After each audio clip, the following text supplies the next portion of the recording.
Yep, and looks like we are off. And the uncle just telling us that we're going to have bad luck today.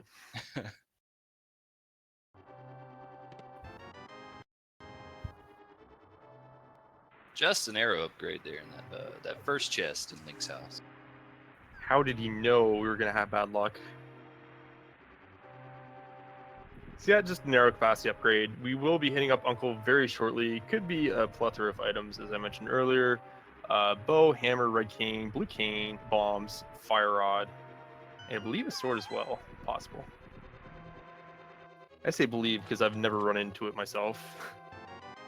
I ran into a sword a few times, but it looks like today we're going to be going with that red cane escape.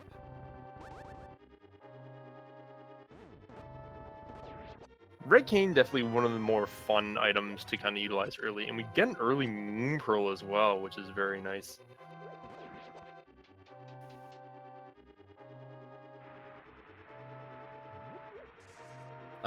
Yeah, I'm also a fan of the Samaria escape. Some of these Samaria block strats are pretty fun to see. And you can see both these runners farming for bombs.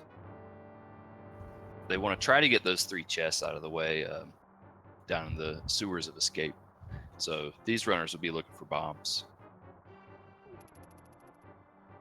Absolutely. Red cane is a very versatile weapon, especially with full magic. Look for a lot of our runners to simply utilize the block itself and not just normally the fire blast that follows.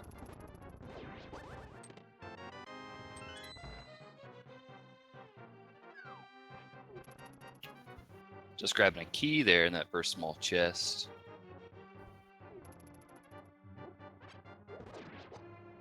And both runners still looking for bombs. No bomb drops yet.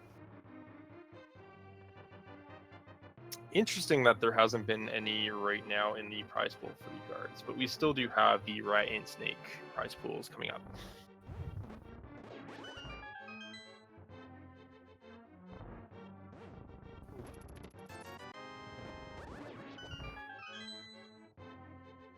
There's a big 20 in the next chest. Money early is good. You don't necessarily want to see a 20 if you can grab a 300 horde.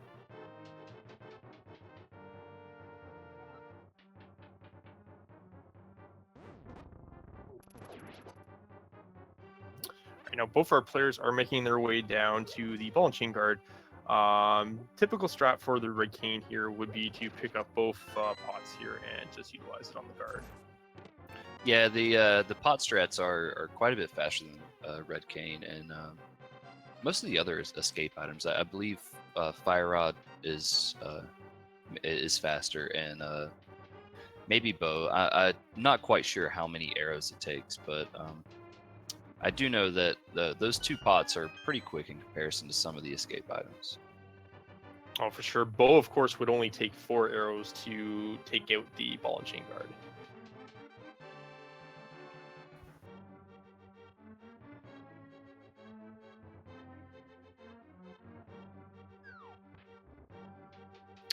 Okay, these runners are going to be making their way back up to do the back part of escape.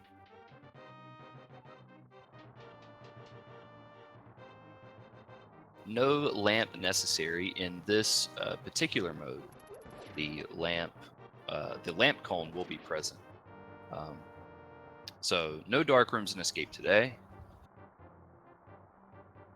Interesting too. Andy and Hexmage have both been very aggressive in trying to get this bomb farm from a guard, but still no luck. Well, it's really convenient if you have those bombs, but if you have to come back later, it doesn't really cost you a lot of time to stop back by if you don't find these bombs. It's definitely worth spending the couple extra seconds to try and get that farm, saving that travel back to the back 3 chests and escape.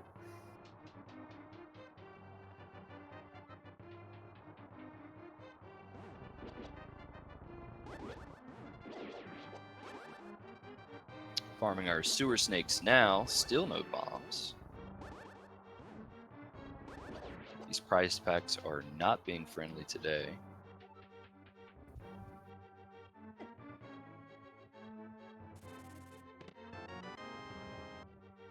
Yeah, definitely not a whole lot of action so far. They might have a dry escape here without a bomb prize pack. That'd be quite unfortunate. Not just for the back three and escape, it's also going to make Kakariko a little rough to route, as they are kind of both dry on rupees right now. Yeah, they're gonna need 100 rupees for the bottle vendor. Plus, if they don't find any bombs here, they're gonna want to buy bombs in Kakariko. So it has so far been a very dry escape. Hopefully, these runners can come across something they can make use of here, bombs or maybe some rupees in a 300 rupee count in the sanctuary chest. But looks like no bombs for Andy, so he's going to be heading up, heading out of the escape. I do have to point out, appreciate the strats on Hexmage side of things.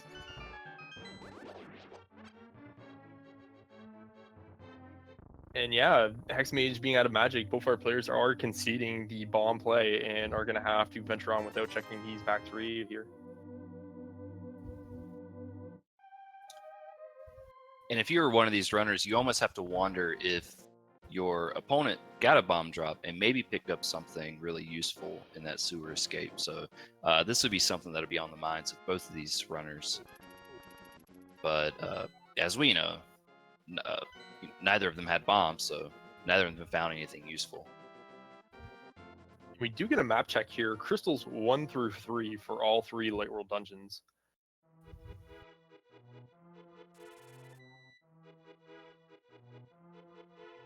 Andy electing to not check out the Lumberjack Cave just yet.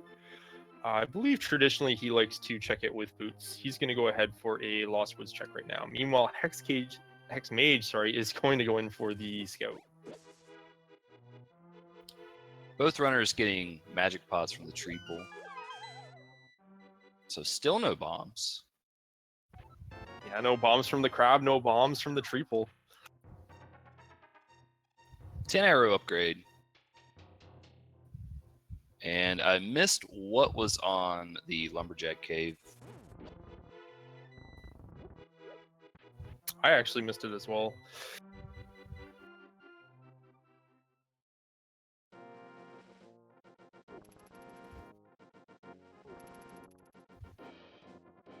Andy going to be heading down into Kakariko. Still with no bombs, but he'll be able to go down to the bomb shop and grab a 10 bomb refill.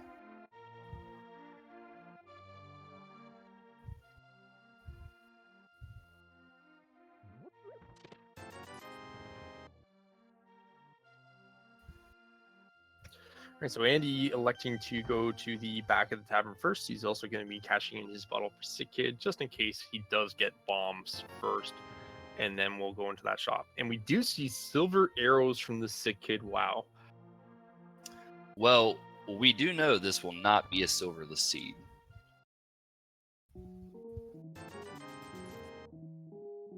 I'm more inclined to wonder what the Sick Kid's actually doing with silvers. Normally he gives out a bug net in NMG and in the vanilla game. So him having silvers, I wonder what he was actually hunting beforehand. Andy grabbed his bombs from the bomb shop. He's going to be heading over to the chicken house. And then I imagine heading back up to the blind sut in the well. Indeed, pretty standard routing here.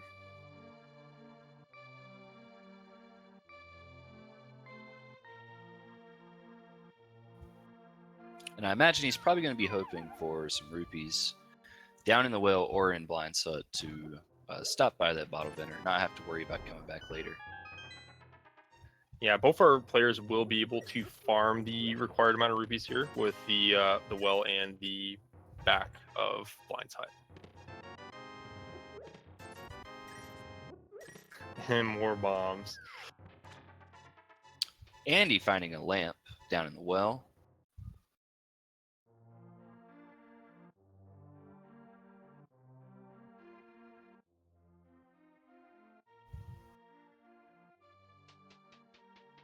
All right, let's see what's in Blind's basement.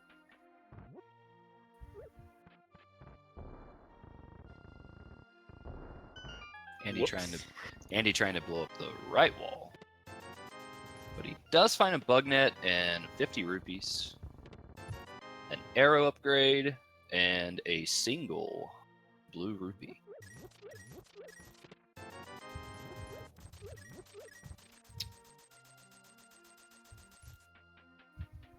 $300 in the back. And Hexmage is going to be right behind Andy. So we are getting close to Zora money now with the amount of rupees that they have. It'll be interesting to see if either of our runners decide to maybe play in with the fake flipper and moon pearl combination and head on over to Zora area while they do so, sure. It will be interesting to see. I notice more and more people avoiding fake flippers these days. But with Zora always in the logic, it never hurts to go early, just in case he has your progression.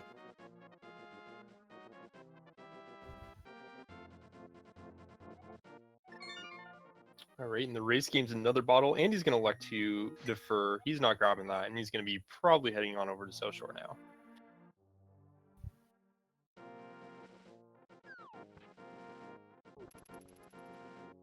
Yeah, South Shore tends to be the preferred route after clearing Kakariko, especially with the items that they currently have. They can't access Death Mountain. I think the only other play they would really have probably be those 3 chests in Sarash's hut. But Andy finding the mushroom, so that'll open up a fetch quest. He'll be able to turn that in at the witch later on when he gets access to that area. And he's going to drain the dam, and we're going to find out what's been sitting down in the bottom of that dam.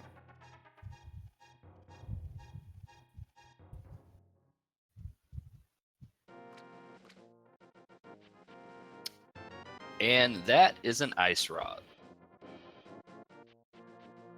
So we know the ice rod will not be trolling us today.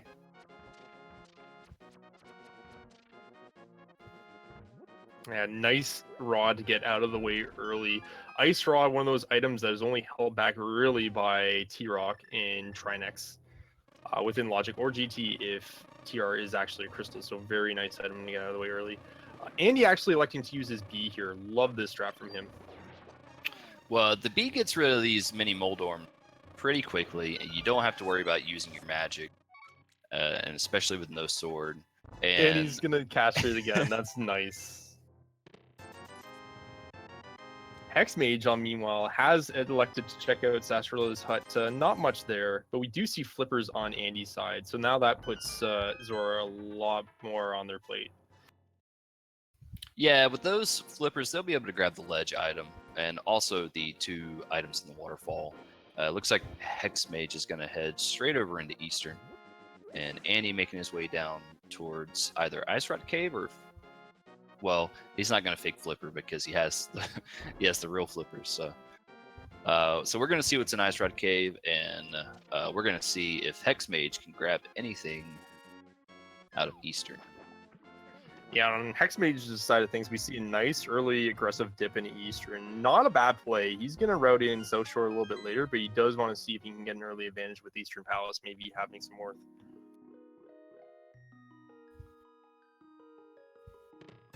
Oh, and baby, we get it.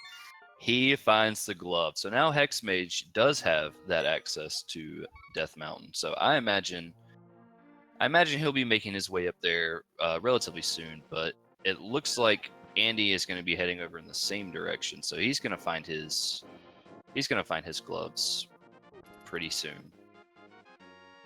Those gloves have another purpose. They're going to allow them to go back to the back 3 of escape very quickly now. Boomerang on the island. Andy going to head up and check the hobo. And then I imagine he'll probably hit that portal and head up to Zora.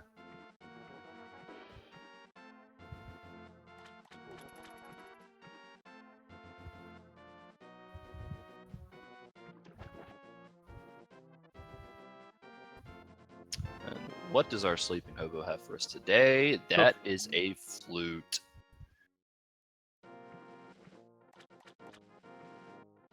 So I think that flute might pull Andy away from Eastern right now. I think so.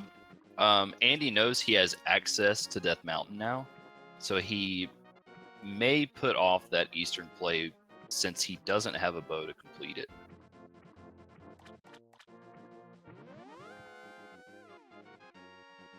And yeah, he's gonna head up to check the waterfall and check Zora. So we've got a pretty big divergence in routing here from the two runners, but both of them finding items necessary for the rest of the seed. And Andy doing what I expect him to, farming for those last 2 rupees he needs for Zora.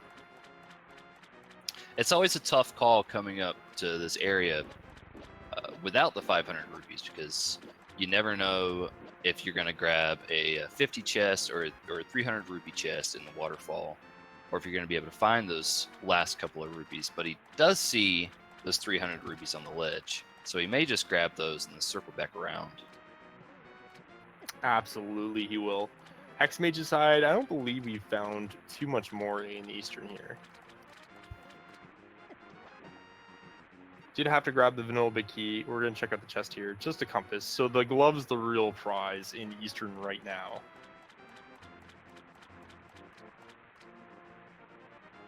So he's heading over to Sanctuary. So is he going to check those 3 chests in the sewers?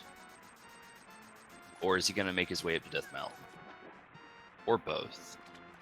But it looks like he's going to head over and grab those 3 chests he missed earlier in the sewers.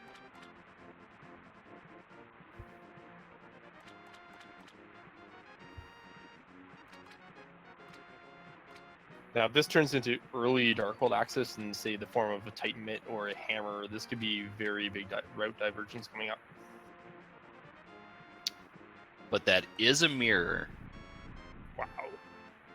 So Hexmage will be able to get into Hera when he goes up to Death Mountain, and it's going to pull him that way right now. I missed that Zora item. Did you catch that? Actually, I missed it as well. It looked like a piece of heart, maybe? Just in the corner of my eye. So Hexmage is electing to go towards the mountains. Meanwhile, Andy will be cashing in his flute here at Kakariko. They're probably going to go in the same direction here. Hexmage has not done south route yet in the South Shore. Probably just going to follow the logic here and see where that takes him. And I imagine Andy is going to activate his flute and head straight up to Death Mountain. The only issue he'll have there is he won't have very many places to check without that mirror.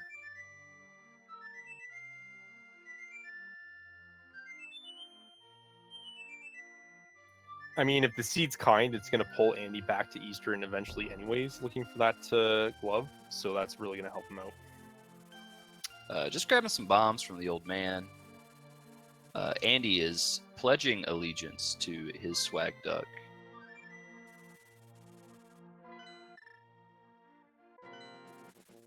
And he is heading over to desert area. He's going to check that desert ledge and then probably check Agina's cave. He cannot get into desert.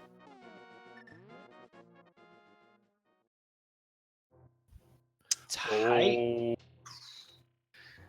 That is a huge find for Hexmage right now, and like you said, this will probably create a huge divergence in routing. So this can go one of 2 ways right now in the race. If Andy were to find, say, a hammer up in... Actually, no, you'd have to go back for his mirror. But if you found a hammer up here in, say, Hera, then I don't know. It's going to be tough. He would have to find the bow early.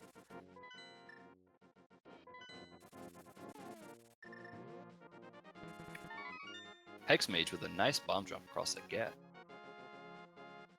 And I missed that heart there on Spectacle Rock earlier. I imagine with 5 hearts, Hexmage might be grabbing. And there's your hammer. Oh, there it is. All right, so things are gonna get interesting. Both of our He's- runners have Dark World access in completely different forms right now.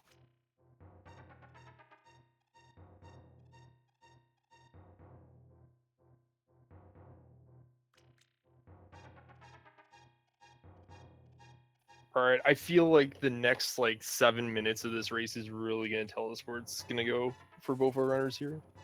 Just because, like I said, is if you're gonna get your Dark World access, and what reason would you really have to dip into Eastern for, really?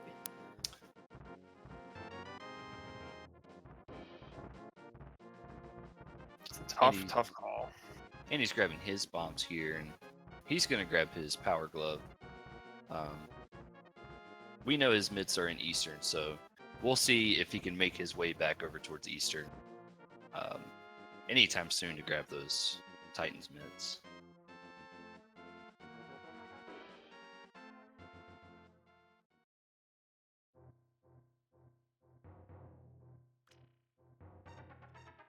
But with his Power Gloves, he will be able to check those chests in Escape and grab his mirror. That'll give him access to Tower of Hera. And with that hammer, he'll be able to go over and also check Eastern Death Mountain.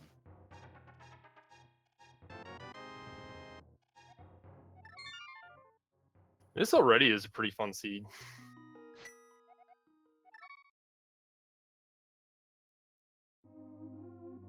Well, it's always nice to watch a race when you have two runners diverging in route, but still being able to find progression. And Andy is heading straight over to grab his mirror, and then we'll see what his next plan is. I imagine he might be heading into Dark Kakariko, but we'll see if he heads over to Eastern and grabs his mitts. So this is actually another bold play by Hexmage here. Going to do the basement because he can't kill Moldorm. It's basically down to a 50-50 if the basement has an item or not. Well, looks like Andy is going to head over to Eastern, so that's it's a very good play for him.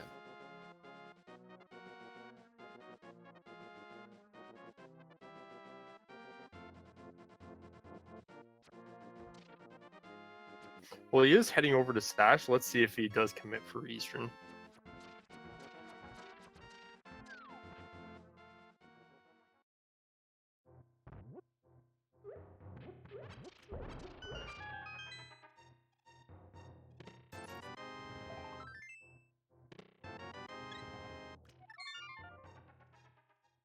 Nope, he's bailing out.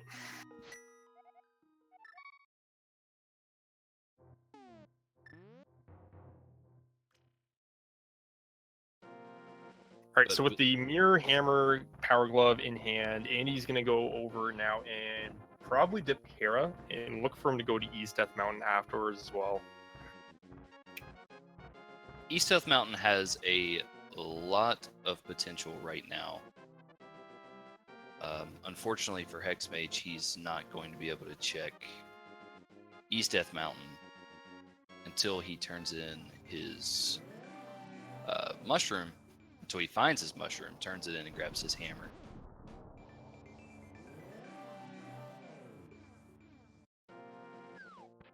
But I'm honestly surprised Hexmage hasn't routed in his South Shore yet to grab his flippers.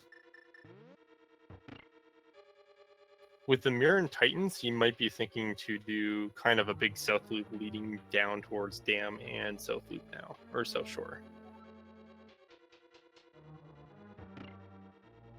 But right now, we're going to see what we can find in Skullwood. Unless we find a fire rod, Hexmage will not be completing this dungeon. And I missed if he gave us a map check.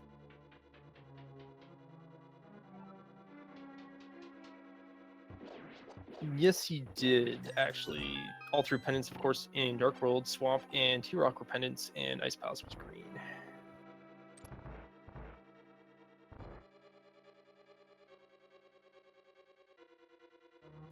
just an arrow so far in Skullwoods. And he's going to take a death warp.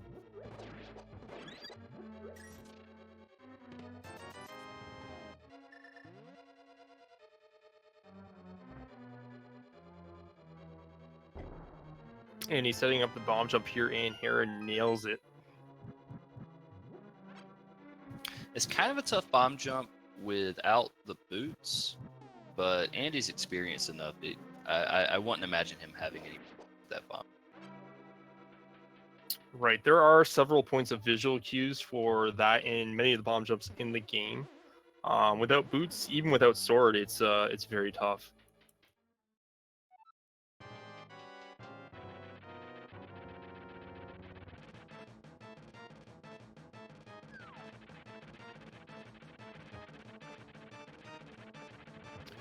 Looks like Hexmage took a death, I assume to get a little heart refill.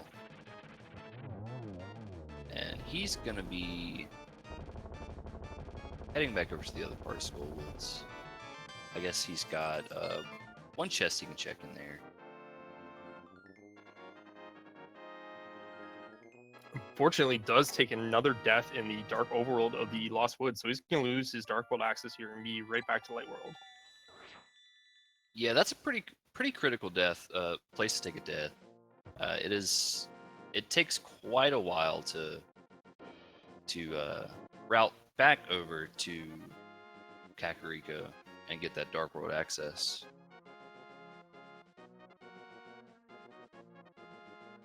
Andy now over on Eastern Death. Just a heart container on the floating island, and he's going to drop down in the Spiral Cave. Unfortunately, without boots, this is a long walk to the end.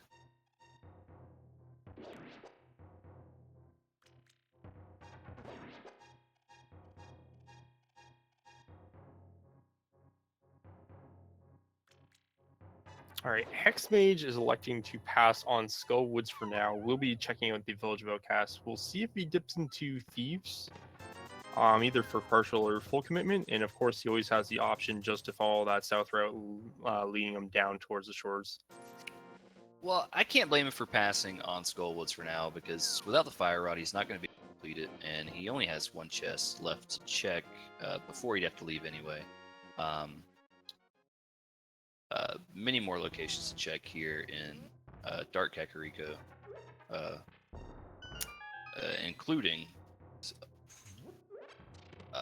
Thieves Town if he would to decide to take a dip in there. But Andy finding that Fire Rod in Paradox Cave.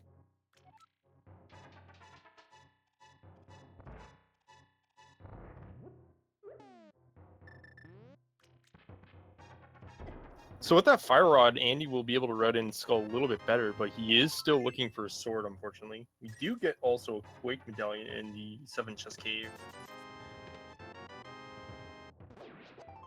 And there's the cape. I personally am a huge fan of cape strats. I doubt we'll be seeing Andy use any cape strats, but at least we got to see the cape.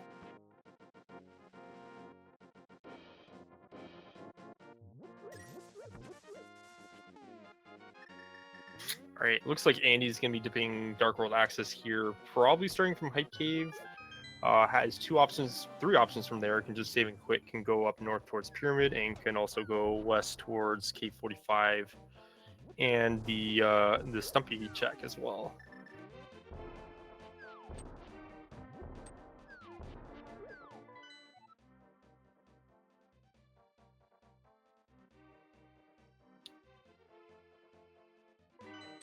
Andy getting his map check in now.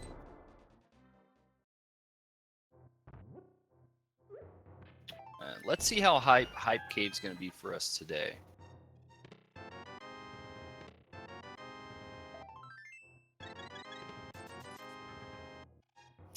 That is 0 out of 10 for sure. We do see a sword from Hexmage's side, so that's a very important find.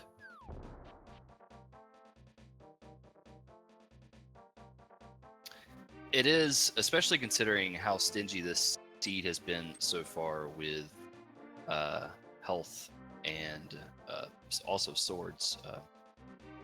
There's no telling when we'll find another sword, but I imagine it may not be long until Andy heads into Thieves and also finds his sword. Yeah, that sword is pretty free, but speaking of health, Hexmage has to be careful here. It is down to a heart and a half. Quite a few enemies here deals massive damage, especially those green crickets can also hit for 2 hearts, so he's got to be very careful. Andy going to be checking K45 here.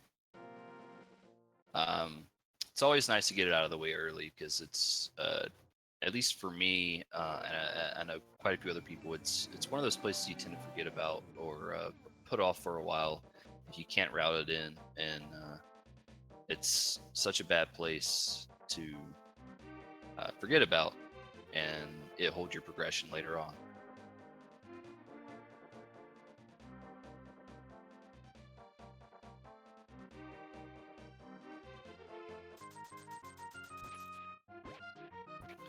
So now we're going to see what Andy can dig up here in Alec Baldwin's digging game.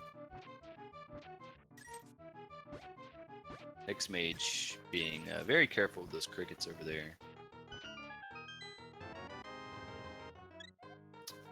And Andy digging up a heart container.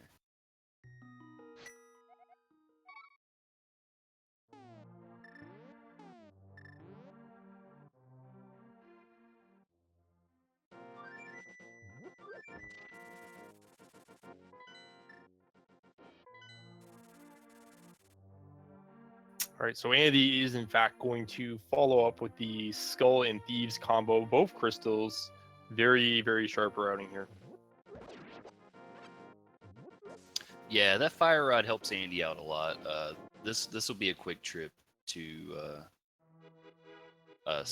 this will be a quick trip through Skullwoods and Thievestown for Andy. Whereas Hexmage is going to have to go find that fire rod on Deathmount and come back later to finish up Skullwoods. Yeah, both our runners certainly do have their challenges right now. Hexmage, of course, not having the hammer from the mushroom spot. I believe that was found South Shore. And in Andy's case, he does not have his Titan Mitts, which he will actually grab in Eastern Palace. And in both of these runners' case, you got to think they're going to be heading where they need to head sooner rather than later.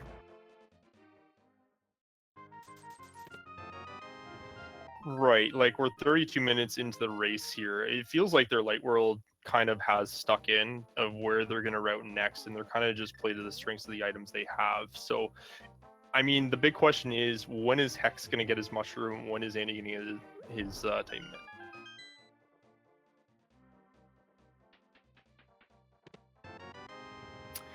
Now, Hexmage entering in his blind fight here gets the first cycle down, no problem.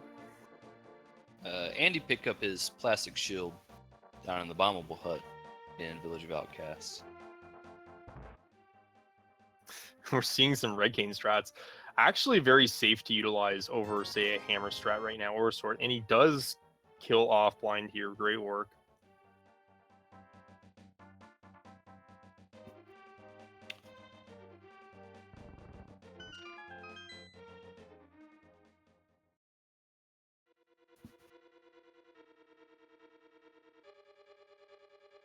All right, so Hexmage picking up his first crystal from Thieves Town. Meanwhile, Andy is dipping into Thieves. Going to be very happy to find his sword here.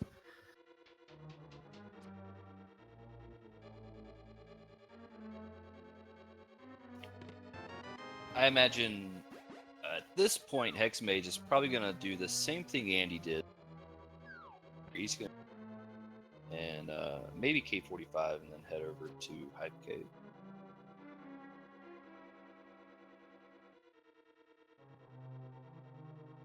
And if he does head over to Hype Cave, he'll be able to mirror out and check all of his South Shore locations. Right, it is a pretty strong route option. However, they do have the flute, so the advantage you would gain from that is not very big, but it is still a little bit of a time save.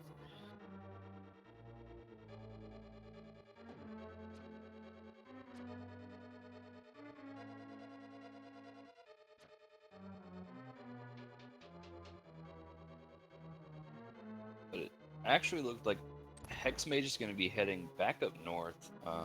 He's going to grab his blacksmith.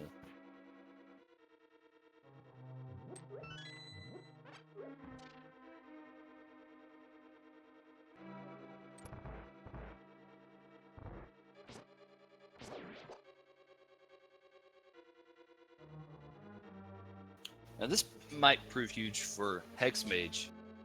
If Blacksmith is holding on to something, it's going to be a while. It's going to be a while probably until Andy gets back over in Eastern to grab his mitts. Right. The worst thing he can find in around this area will be the bow, because that is going to be the biggest item to draw them. Although Andy will eventually run out of options, and it's just a matter of time before he heads over there. Mage did grab Bombos Medallion out of Blacksmith, and he's going to be taking his purple chest over.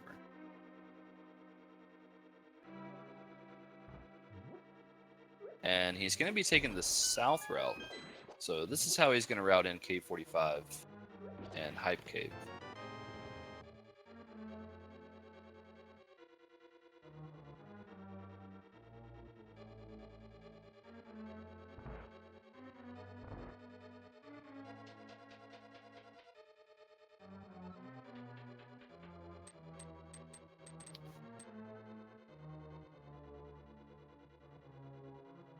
So right now, while we have our runners kind of doing the same thing that each other have already done, I do want to say if you like what you're seeing here, please give our runners a follow. And also remember to follow all the Speed Gaming channels and all of the A Link to the Past Randomizer channels.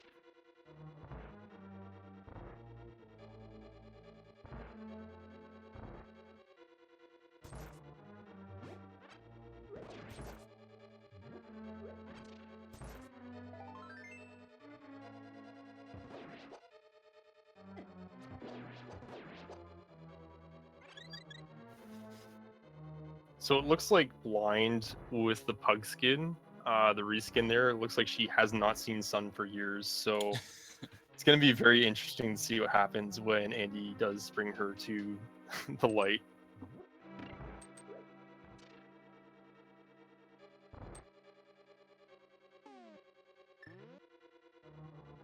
All right, Hexmage is electing to check out his dam and south shore options now.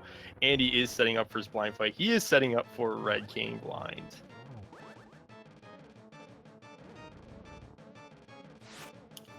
So Hexmage grabbed his mushroom. We'll see if he heads over to grab his hammer anytime soon. But I imagine with, or when he gets his flute, if he activates his flute, he'll be able to head over to that witch's hut and turn in that mushroom, no problem, and grab that hammer. I must say that was really smooth on the indie side. Damageless Red King blind fight.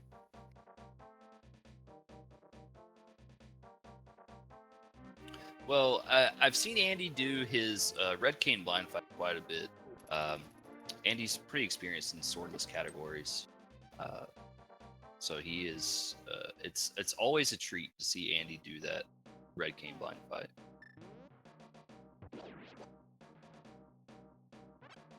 He's gonna head up into Skull Woods and go ahead and knock this out with it.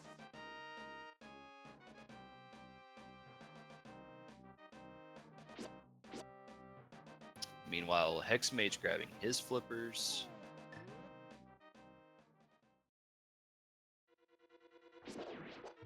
And we will see if he puts those flippers to use.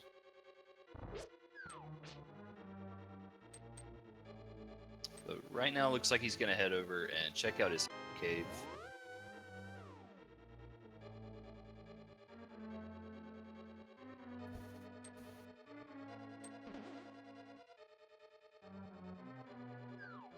Yeah, getting his vanilla big key there in Skull and is optioning right to the back first.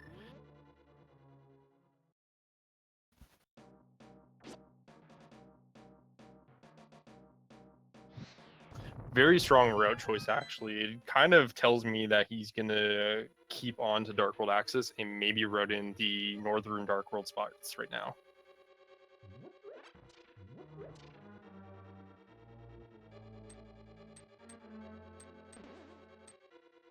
Now, what is kind of scary for Andy is coming into this Mothula fight with just Fighter Sword.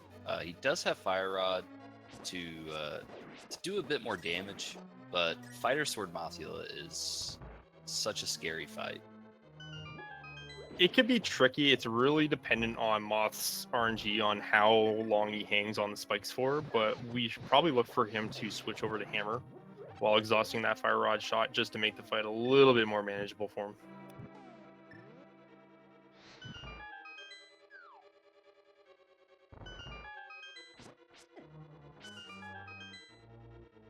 Hexmage actually going for the blind scout of the Hylia Island, seeing the blue boomerang, saying no thank you.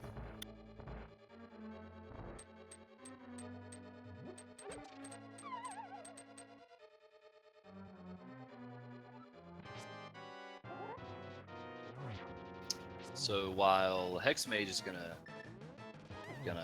go grab his item from his hobo, Andy working on this Mothula fight now.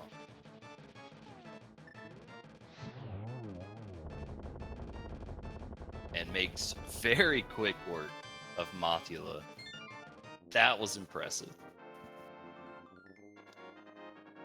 Yeah, smart maneuver there, switching to the Fire Rod to just outrange him there. Knew he's setting up for a beam. Might as well just finish him off with where he was health-wise. Hexmage has just picked up his flute now as well, and the mushroom. So look for him to cash in that mushroom very, very soon. Yeah, especially since it looks like he's going to be routing all of the Northern Dark World spots. If he heads up towards Catfish, he's probably going to stop and mirror out and turn in that mushroom, grab his hammer.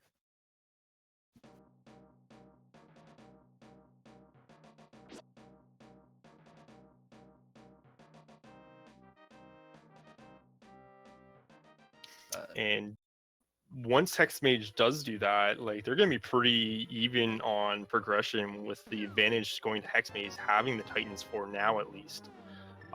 Then it's going to come down to basically Andy still exhausting his non-type mid-lock location, and I believe Hexmage will probably start looking at options such as maybe Mire area.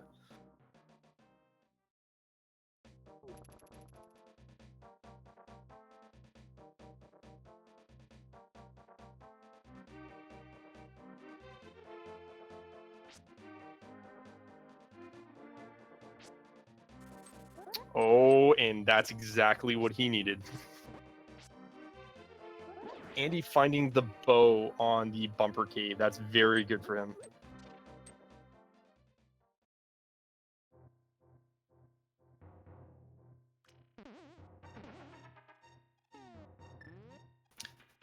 Yeah, this bow is going to allow Andy to clear out quite a few areas that he needs to clear out, both pod and EP crystals. He's going to be able to double up on those.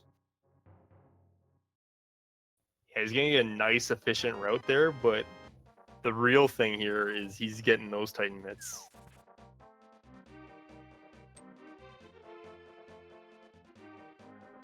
Yeah, this bow should lead him straight over in that direction. He's going to check these northern areas here, but he should be heading back over in that direction probably sooner rather than later.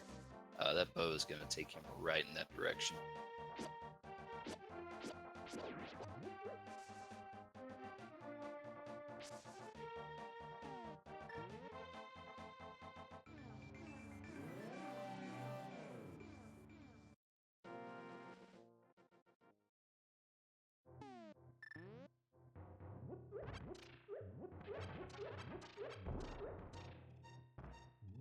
So let's see what's hiding in this graveyard ledge today. Just a piece of heart, but Andy's gonna grab it. I don't blame him because these guys don't have a lot of health today.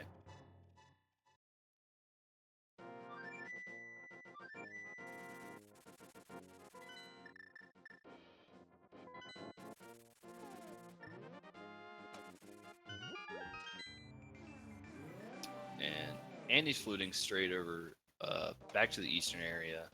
Looks like he's gonna head over into pod first. Unless he flutes out in the entrance and clears out eastern first. But either way, he's going to be grabbing his mitts very soon.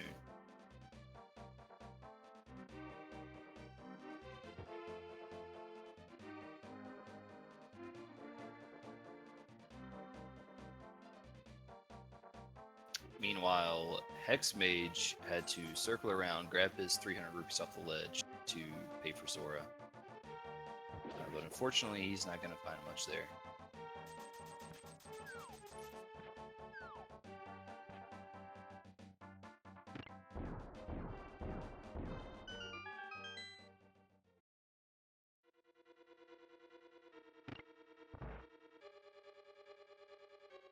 All right, so with most of the items already found in this seed, the big one that is still outstanding that we know of is the hook shot.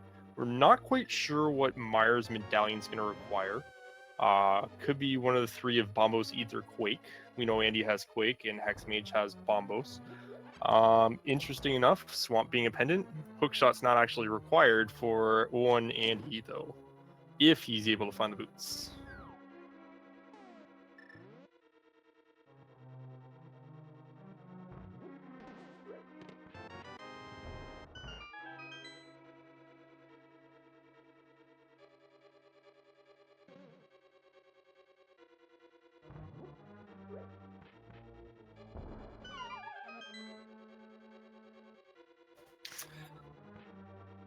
So it looks like Hexmage is going to be activating it.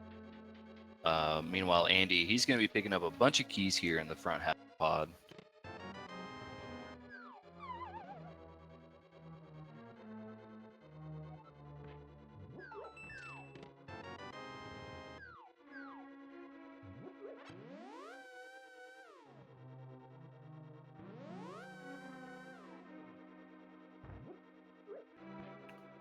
And Hexmage,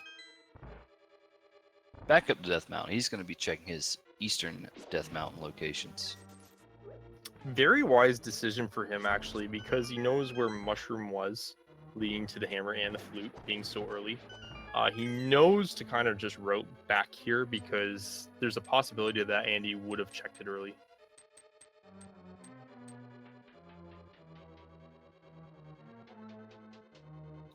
Andy navigating smoothly through that pod hellway and grabbing some more keys.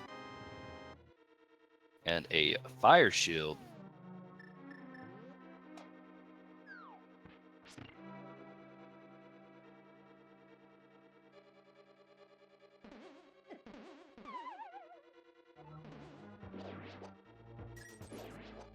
Hexmage going back into Hera. He's going to finish off Moldorm,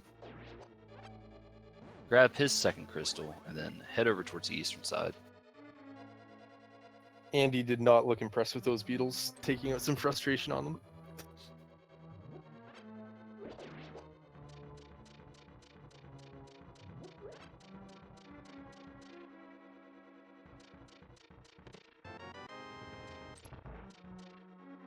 But there's his Master Sword. Got a little bit more power now. And half magic. He's going to be able to spam those fire rod shots if he needs to. That's a pretty nice pod so far.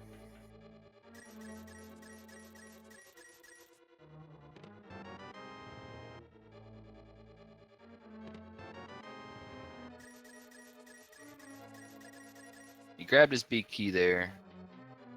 So he's going to be able to check that big key chest when he goes through the maze. Not going to have to worry about coming back in.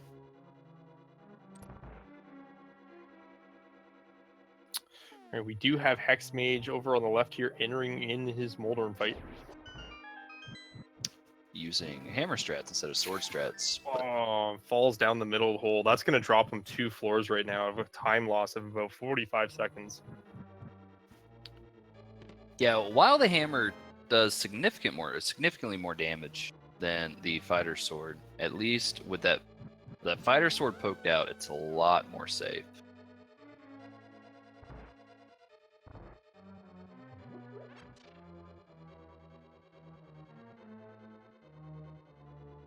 He unfortunately takes another fall there too. And yeah, he's just going to play it safe and ride around.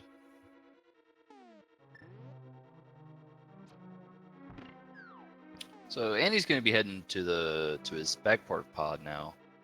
Heading to Helmasaur, going to grab another.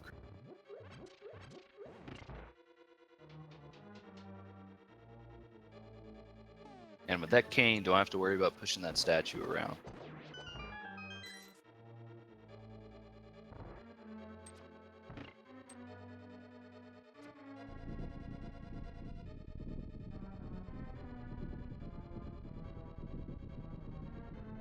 Ooh, very close. Yeah, Hexmage almost took another fall there. He's so close with his hammer strikes, really. He's off by like pixels every time, unfortunately, but he does get the second hit there.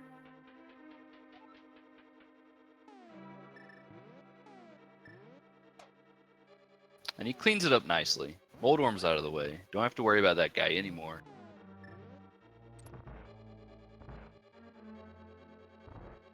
Oh, don't worry, he'll be back for his revenge. There's always that Moldorm too.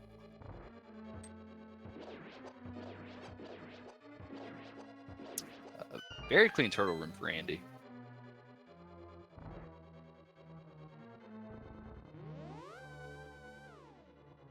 Now, Andy's heading to his Helmasaur King fight, and Hexmage is going to grab his items here in Eastern.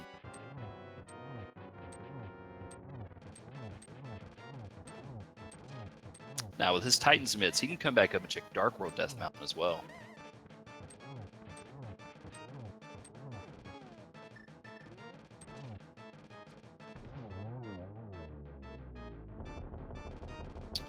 And one silver arrow, Helmasaur King down.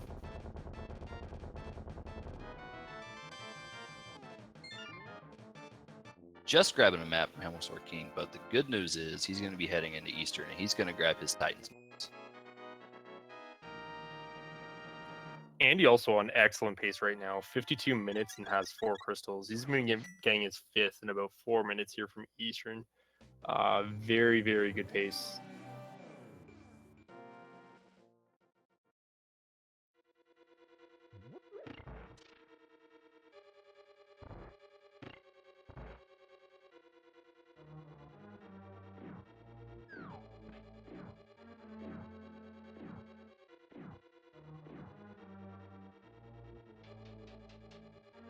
And there's Mage's Fire Rod. I'm sure he's happy to see that.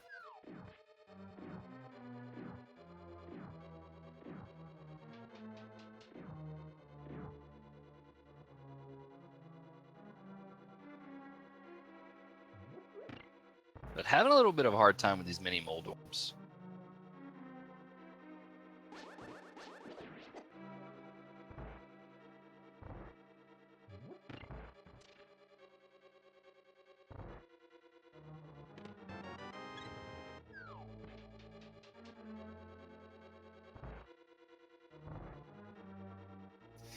Now we have Hex picking up his Fire Rod and Quake now.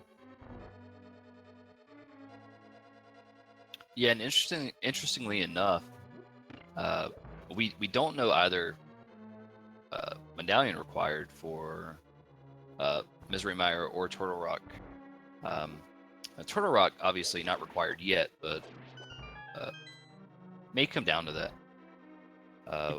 Meanwhile, Misery Mire is a 5/6 crystal, so it will definitely be required.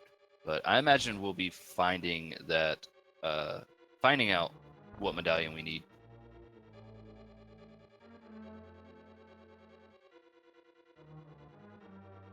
Right, I imagine we're going to see what T-Rock's medallion is soon, as Hexmage is heading on over there to activate the portal. We will get our first peek of Dark World Death Mountain here.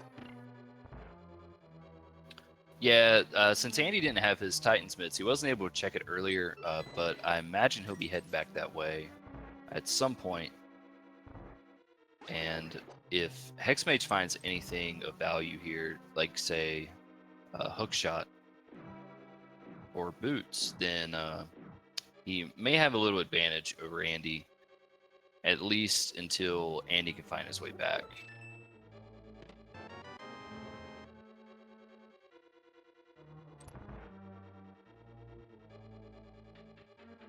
But as you were saying before, this will knock out Andy's 5th crystal, so he'll only have 2 more crystals left.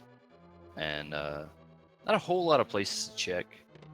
So I'm pretty sure if Hexmage finds anything of value here in Dark Death Mountain, Andy probably won't be far behind. Right, and we do see Hexmage getting the Ether Medallion, so we know where all 3 medallion locations are. So it's getting to the point where the relevancy of what medallion is required is very quickly going away. And looks like he's going to head straight over to Meyer area. I like it. Bo is in a tough spot for him right now because he hasn't gone back to complete Skull.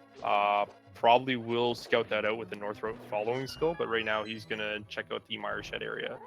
Checkerboard, maybe dip Desert now while he's at it to see if boots are required, and he cannot, unfortunately, enter in Meyer in his current state.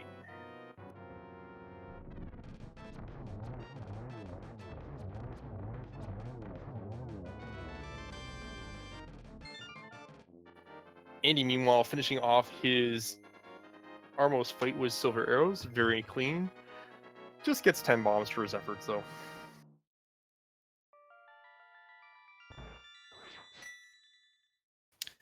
Hexmage not going to grab that 20 rupee there. I can't say that I blame him, but he is going to head in the desert, and this will be our first peek at Desert Palace.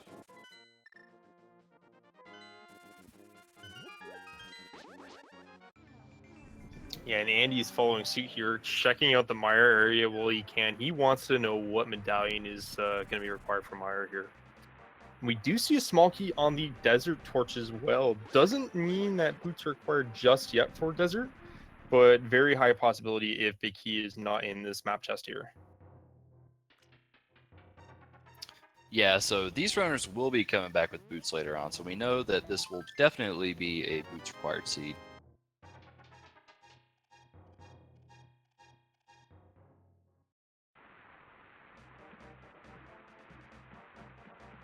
We do see that Meyer's medallion is Quake. Wow.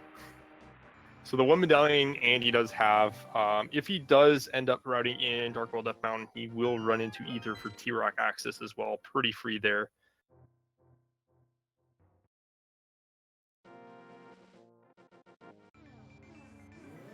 And right now, Hexmage is going to clean up some of these light world areas that he didn't show earlier.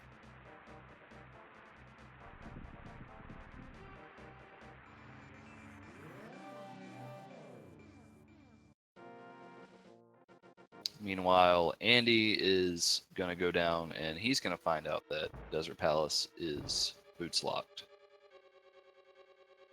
So it's starting to seem that the seed is pulling our runners towards a pendant turtle rock dip.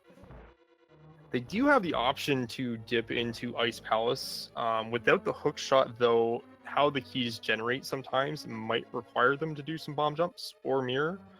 But for the most part, I feel like T-Rock is probably the safe and tried-true play here. And honestly, you know, with Samaria and with both rods, typically it seems like seeds tend to pull you that way when you have everything necessary early as these two did. And it looks like Andy might be making that play now. Meanwhile, Hexmage going to head back into Skull Wards. Right, Hexmage did dip Skullwoods earlier, now has all the requirements for him. Will be glad to be able to clear up this crystal. The question remains for him is, does he elect to check out Bumper Cave afterwards?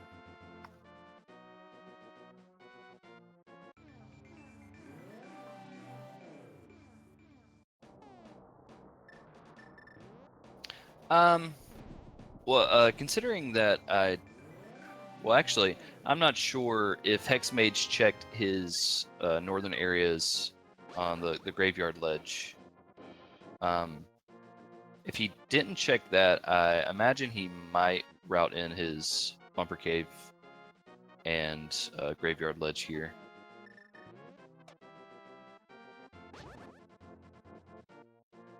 Yeah, I am inclined to agree there. I don't believe he did check them on his first go around because he did head exclusively south.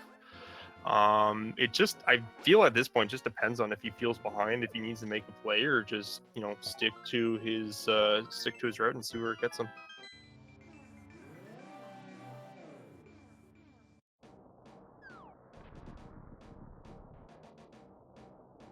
So Andy mildly disappointed that T-Rock is Ether, but he's gonna be happy to see that in Super Bunny Cave, I'm sure, for a petted T-Rock.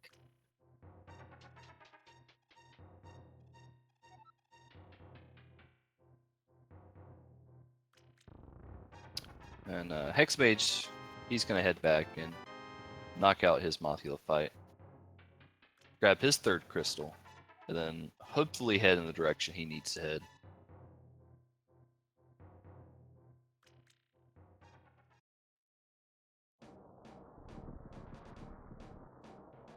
Right now, looks like he's farming for some magic. And it does look like Andy is gonna make the play on T-Rock. Well, honestly, with the item density, it doesn't seem like a bad play. Whoa, you see that? Yeah. I These believe dead that. Sorry, these go dead ahead. rocks are definitely something else. Yeah, I was gonna say that's an illegal maneuver. They're not supposed to hold you down like that. Does happen from time to time if you are unlucky enough and it just happens to land on you when you're close in proximity to corners like that. Yeah, I'm not sure who programmed these dead rocks, but they should be ashamed of themselves.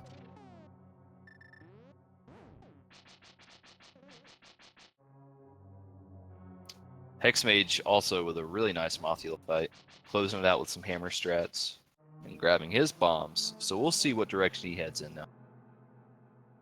Yeah, great fight on Hexmage's side actually. Very clean.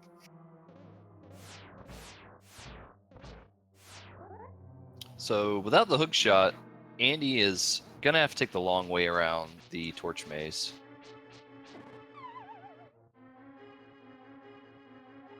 Oh, he did the thing. But he's gonna have to make it past that jelly first.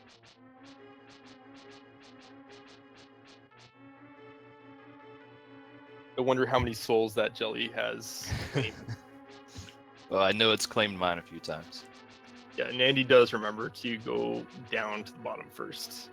If you go through the top portion, it's just a long cutscene basically until you can loop back there with that little shortcut.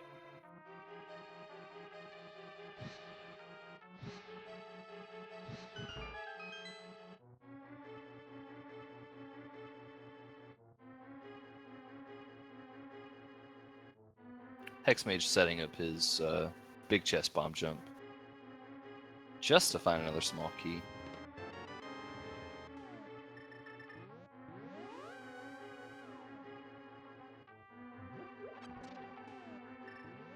And it looks like he may be routing in his Northern Dark World. It's gonna be good for him. It's also gonna take him back to Eastern Pod, find his Master Sword there as well, which is gonna be nice for him.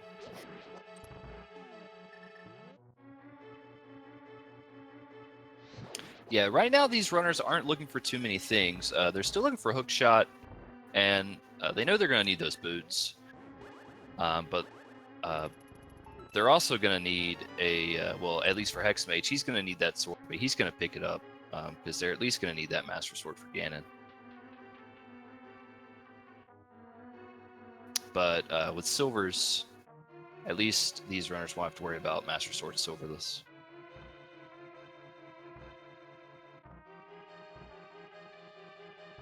Hexmage did grab his bow, and he's going to be fluting away. Let's see where he flutes off to. I put very good money on Pod Eastern now. Exactly. Yep. Exactly where he needs to go.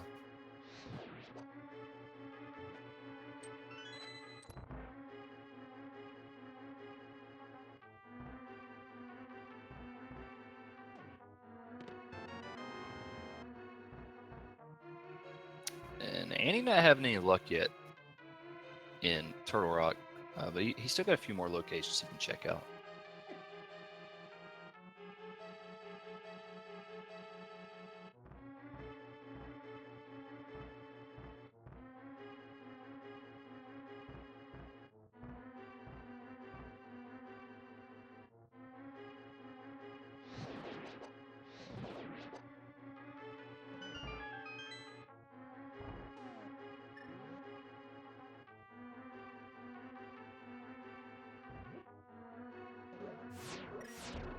All right, we did see Andy there utilize the fire rod against the Pokies there. Really like that play. Master Sword spins will not kill off the Pokies in one spin through the sequence, so just a little bit faster there to utilize the fire rod.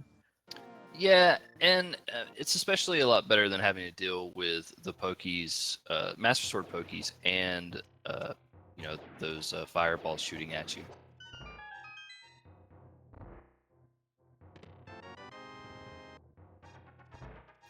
Just an arrow upgrade, Mimic Cave. All right, I guess it's time to hypothesize since we're just about to enter in Laser Bridge and the big chest and switch. If Boots or Hookshot are not here, what is the next play? Is it going to be Ice Palace or is it going to be Swamp? I'm gonna. I know it's a tough one. It really is. I want to say Ice Palace, just because Swamp without Hookshot, you'll be able to check that left side, but you won't be able to get back into that back part. While Ice Palace, these runners will be able to check every chest in the Ice Palace. So I'd say the next play is probably Ice. I would agree just because you're guaranteed to get 3 items no matter how you route Ice Palace. Whereas Swamp, it can really lock you out to a minimum of 2, I believe, with the dungeon items and how they spawn. Yeah, and also Ice Palace being a green pendant. They'll have that green pendant take us to Rashula for another item.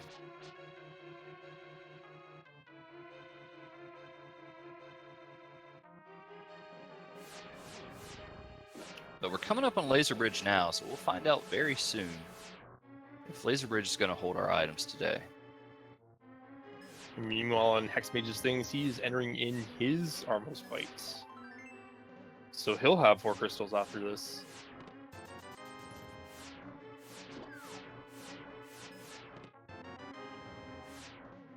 And oh, baby, there's the hook shot. There's our hook shot. Last chest, Laser Bridge.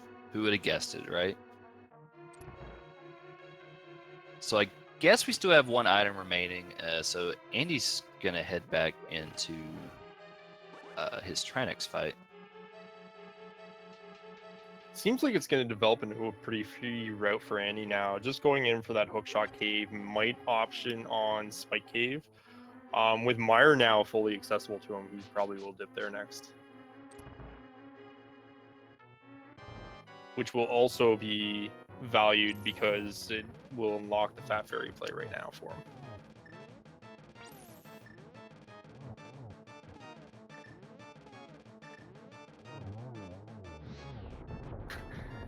Andy's showing off some very strong Trinex fight here and is utilizing the Fire Rod spam on the Ice Head. Love it. Yeah, half magic proves especially convenient for this fight. That Ice Head is so easy to get rid of with half magic fire rod spamming. Gonna use hammer strats here for last phase of Trinex. And knocks it out quickly, no problem.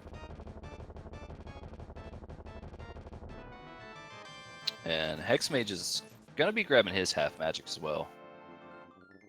Also his Master Sword.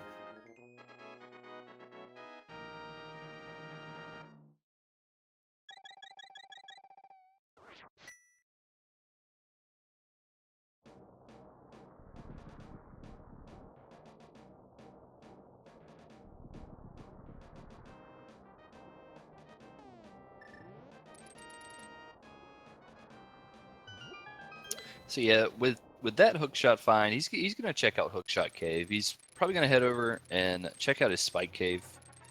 And then I imagine he's gonna be fluting over to Mire and clearing out Mire.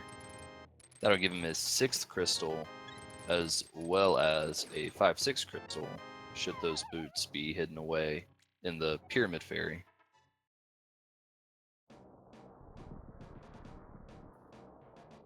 Andy did find a book here in Hookshot Cave, so that is definitely going to option him towards Spike Cave now while checking out Ether.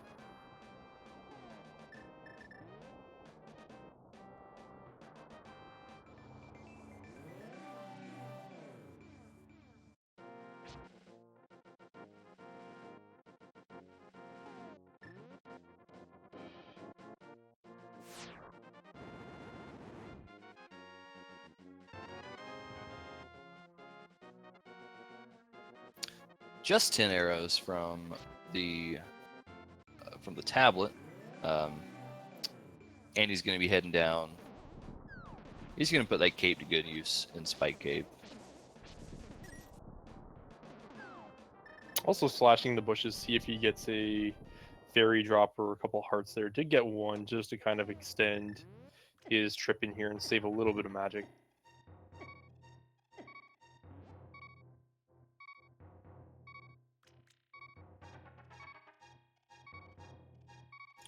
And you got to be a little careful with the cape because it does have a little bit of lag in the time it takes to activate that cape.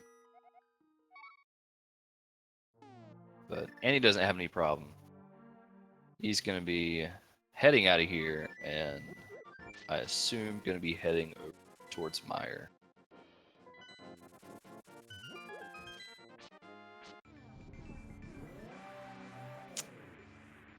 Now, this will be pretty good for Andy to route in. If he finds those boots, he'll be able to double up here on Meyer and Desert.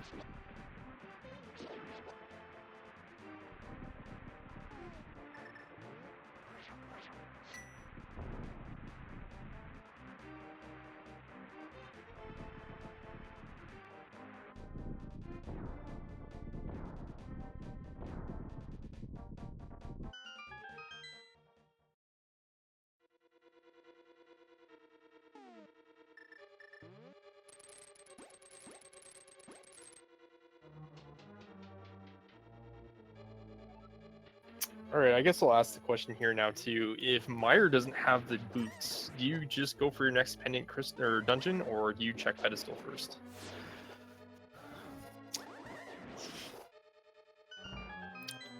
I think at this point I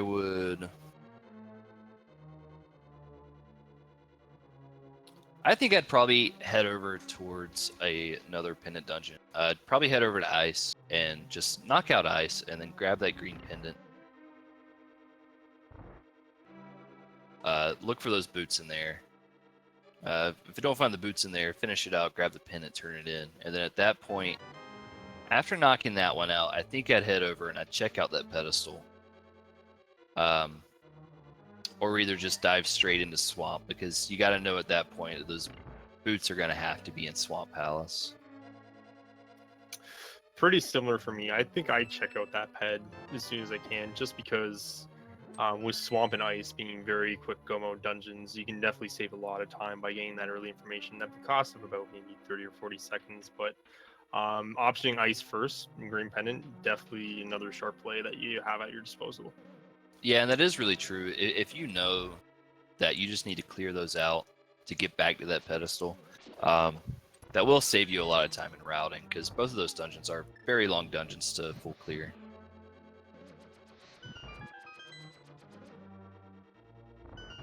But Andy's definitely going to be hoping for those boots here.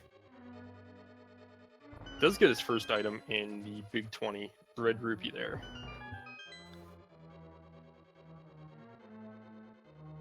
So he knows he has one more item left. I'm wondering if he's going to head back. If he doesn't find it first, if he's just going to head back straight to Vitreous and hope it's on Vitreous, or what? Or get the boots there and be in go mode. Never mind.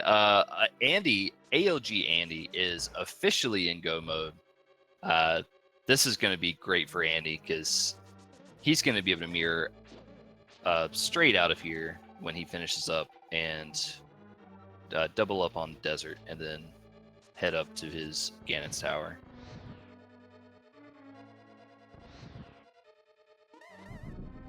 Yeah, definitely an interesting seed to see how both our runners kind of redded it out with Hexmage getting the early Titans and Andy getting the early Flute and Hammer. And from the seams of it on how the route worked out for Andy, I'd say it would have given him the advantage there.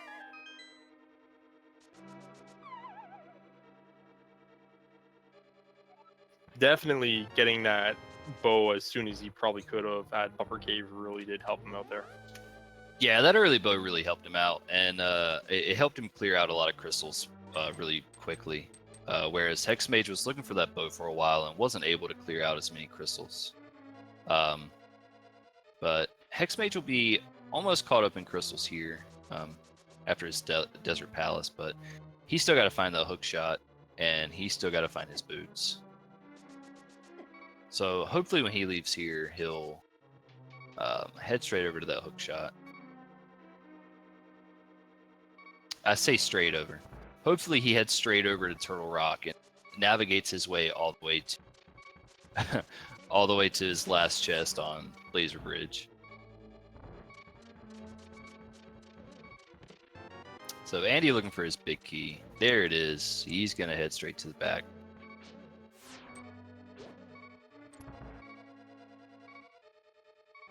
So we did see Andy pause there a little bit. The reasoning for him pausing was he didn't have another small key.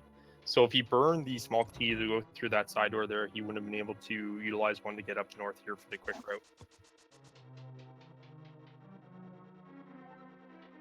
And Hexmage is heading up to Turtle Rock. Unfortunately, he's going to spend a lot of time looking for that hook shot. But he will find it, and then hopefully he heads back over to Meyer and finishes up Meyer.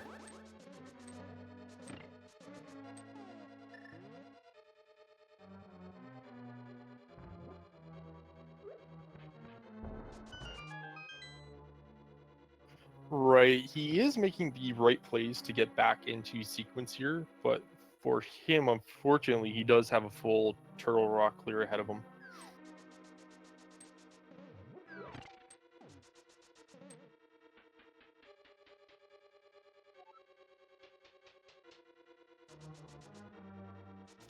Yeah, and he still has a few more spots he's going to check. Yeah, he's going to get his book, and he's going to check out the tablet. And he's also probably going to go down and check out his hookshot cave as well. So it still may be quite a few minutes before he does get back over to find his boots.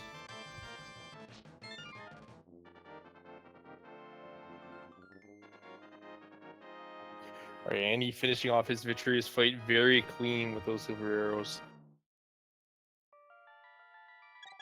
We'll be mirroring next, clearing out Desert in Go.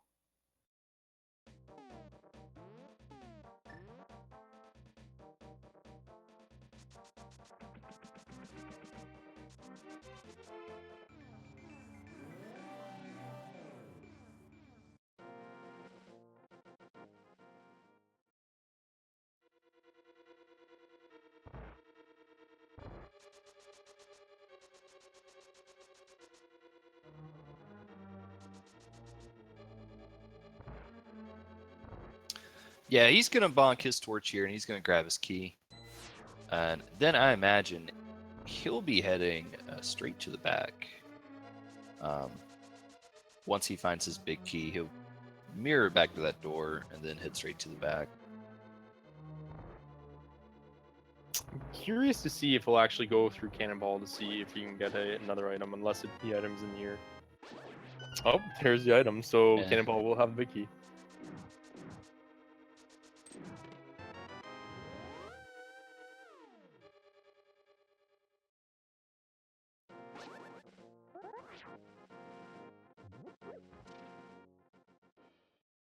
Nice spin speed there on the desert ledge. That's a pretty tough spin speed. Really, any kind of mistake in movement, and you're going to jump down that ledge.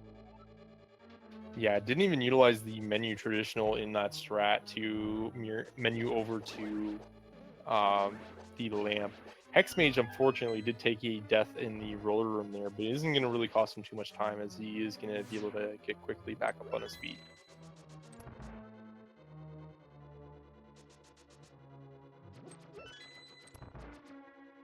Andy just one room away from his last boss fight before he'll head up into Ganon's tower. And with silver arrows, this will be a pretty quick boss fight for Andy.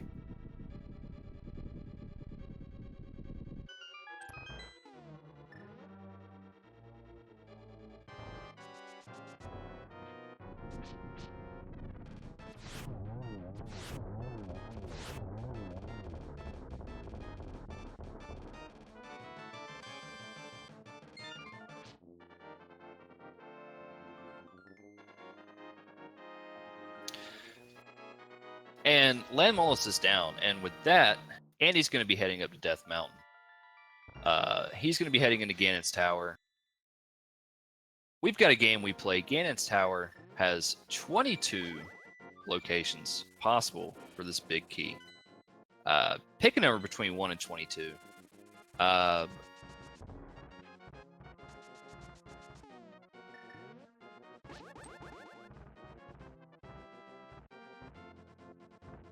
Which number are you gonna guess today, JC?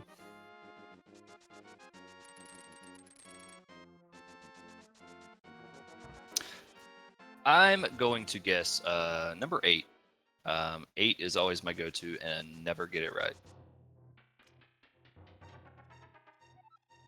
Well, I never like locking myself down to numbers, so I'm gonna guess Firebar. Always the Firebar room. Well, I used to guess Torch a lot until I never got a Torch key. So then I changed it to 8, and I still never get an 8, but there's no use in changing now. Yeah, can you imagine instead of numbers, we like require the viewer to guess which specific chest it is? It's like rando room chest number 3. That's it.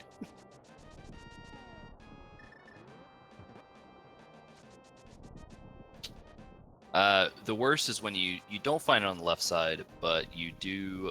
So you go over towards the right side, and you just assume it's going to be like. There's no way it's not going to be in tile room. So you wait out the tile room, ends up not being in tile room. Wasted 2 minutes of your life. Tile room definitely one of those tricky things. I would say 98% of the times most runners are just going to pass. You'd have to feel really behind to maybe option that first.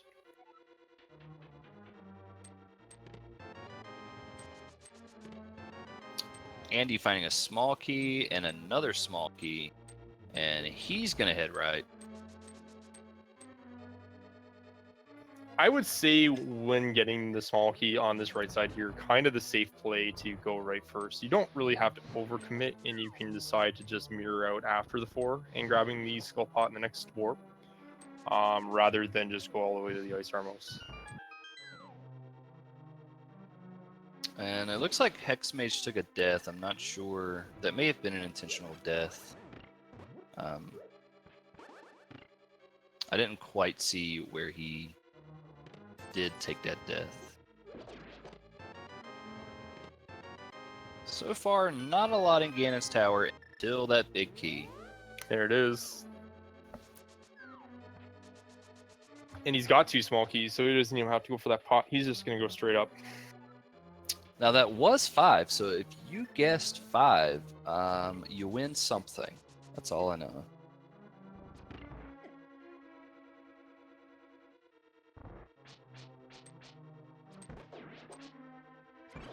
So these Mimics rooms are going to be really quick with those silver arrows.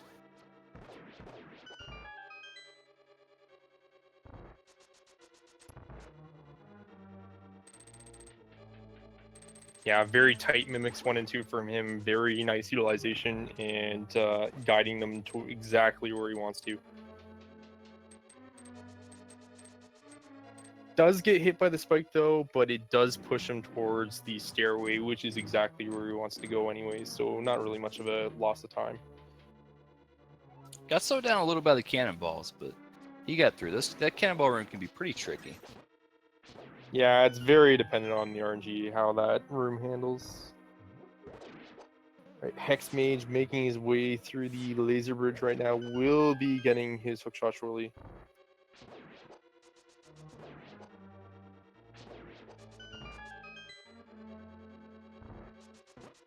Yeah, hopefully he'll gamble on Trinex not having those boots that he needs. But we'll see if he mirrors out and flutes away. It looks like a save and quit, so.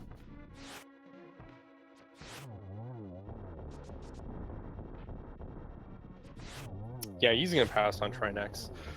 Andy having a little bit of trouble with Flammo too, but does get it on the first cycle passed. So not bad at all. And now we're going to see two of my favorite rooms in the game, the Wizroad rooms.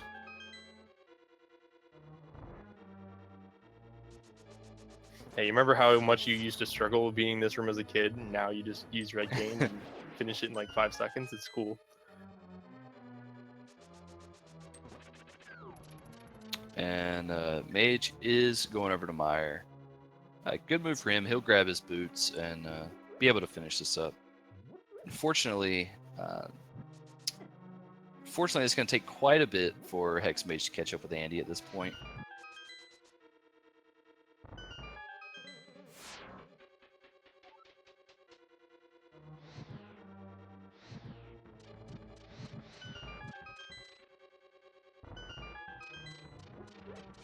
But at least for Andy, he did not get that GTD spawn. And he is checking the chest here in the ascended part of GT, looking for Tempered Sword right now. Yeah, I assume he'd much rather have that Temper Master Sword. You don't have to worry about spins. It's much quicker, but I'm sure Andy's pretty confident in his ability to do this Master Sword again in fight. At least with Silvers, he doesn't have to do the 24 spins in Phase 4.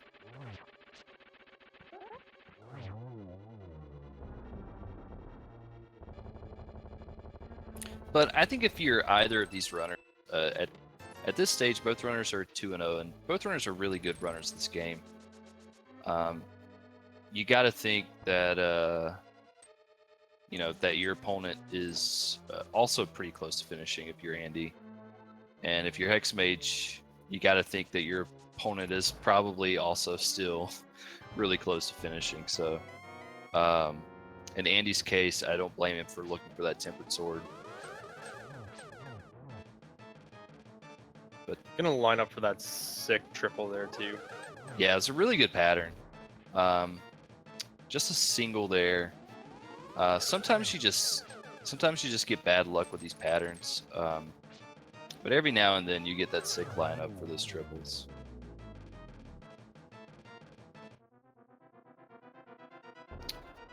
But knocks him out. Got a 3-1-1-1.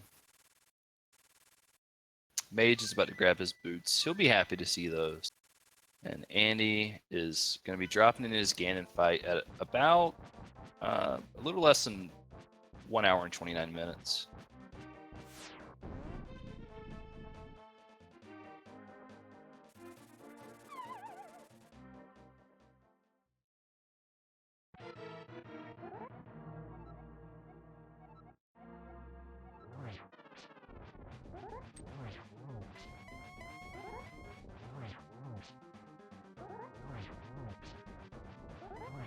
But he got a really good position for Ganon there to knock off double spins. Getting another very good position here too, really free. And again, wow. Yeah, this is real. This is like the god Ganon fight for Master Sword. This is really going to speed up Phase 1 too. That's almost unheard of. It almost went top right again too. Wow.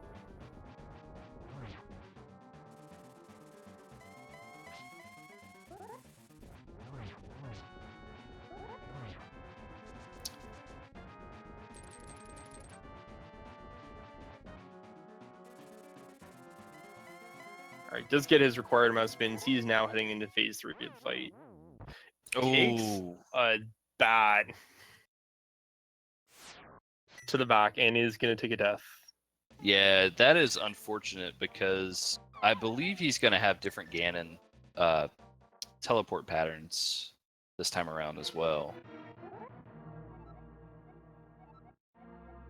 Right, he will. So unfortunately, that otherworldly RNG we saw with the patterns again, we will not see again. Yeah, that's a really rough death, but Ganon on Green Mail is no joke. Any hit from Ganon or any of his attacks are going to do absurd amount of damage on Green Mail.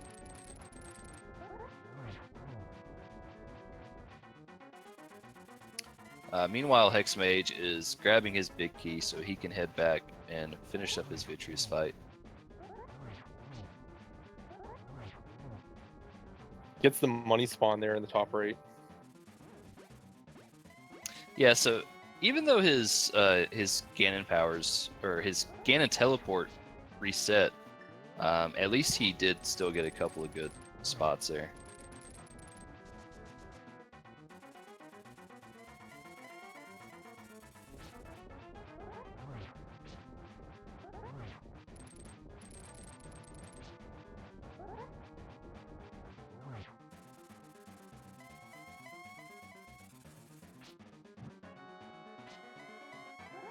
There we go, off to phase 3.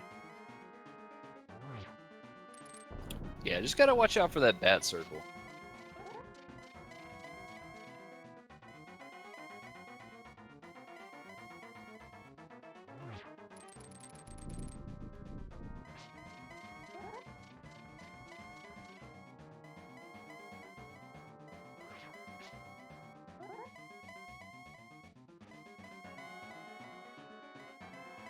Getting a lot of warps right now. A ridiculous amount of warps.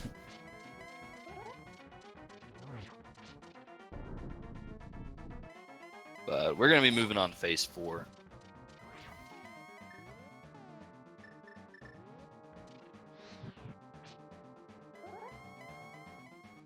Getting the torch glitch here with Master Sword, very wise to do so. Normally with Tempered Sword is a lot more free to not get the torch glitch, but in this case when he has to line up a spin, it's going to be a lot easier to manage. And there it is. There's his there's his fourth silver arrow in the Ganon. And this is going to be a GG for Andy. Meanwhile, Hexmage did finish up his Vitreous fight, so he's just got to knock out Lanmolas, and then he'll head up to his Ganon's tower. But GG's to Andy. It was a very good run. 1 hour and 33-minute seed. That's really impressive. And definitely a fun race to watch. It was a very fun race, especially for the beginning. We had such a variation in routing, and they never really came back together into the same route until we got down to finding that hook shot.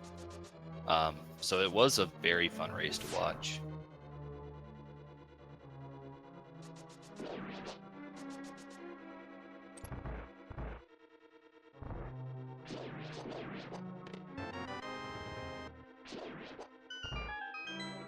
And we do have Hexmage picking up his blue cane. He will be grabbing his big key here and will be heading on to his limo fight.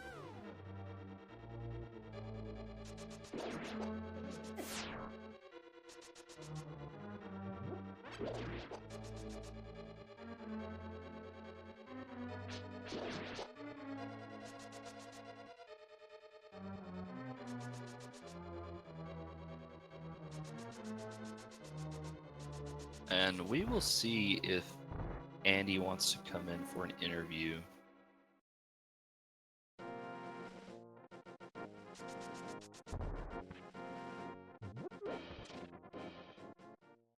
Meanwhile, Hexmage heading into the back half of Desert.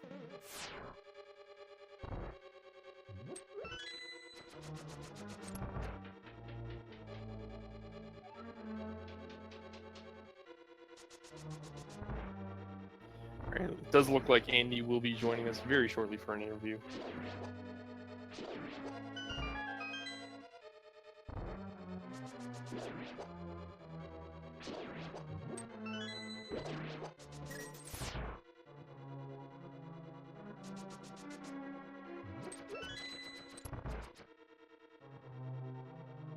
I'm really curious as to where our other two progressive swords were. We did have quite a few good options there available for the swords to hide. The ones that do really come to mind are Ice Palace and Swamp right now, so we did not get any scope of that from both our runners. Hey Andy, GG. GG. So how you feel after that seed? What'd you think? Minus that Ganon death at the end, I didn't really do anything wrong. So pretty good.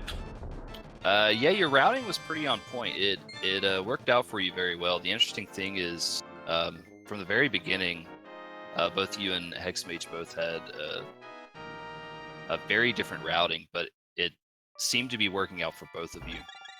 Both of you finding progression in different places, but you were able to piece it together a little quicker and got the victory. So congratulations on that. Thanks. I'm guessing if we did different stuff at the beginning, you probably got Titan's mitts early. He did. He went into Eastern before even doing South Shore and got his mitts or got his power gloves. So he was able to grab his Titan mitts really early. Interesting.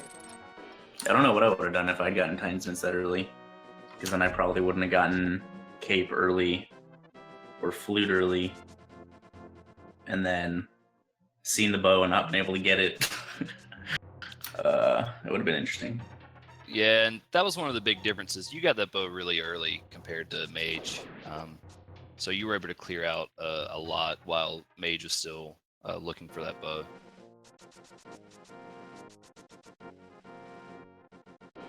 Yeah, everything just kind of like fell into place right in front of me as I was doing stuff.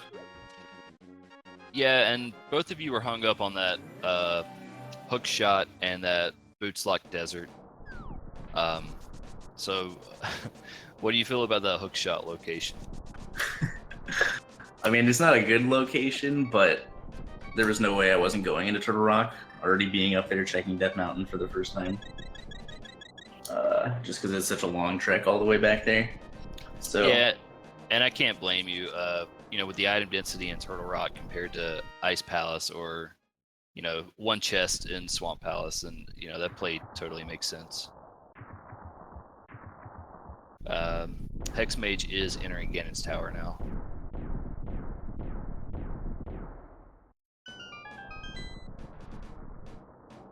But it was a really fun race to watch, specifically because both of you had such a divergence in routing from the very beginning. It was almost a race to see, who's just going to put together the pieces the fastest.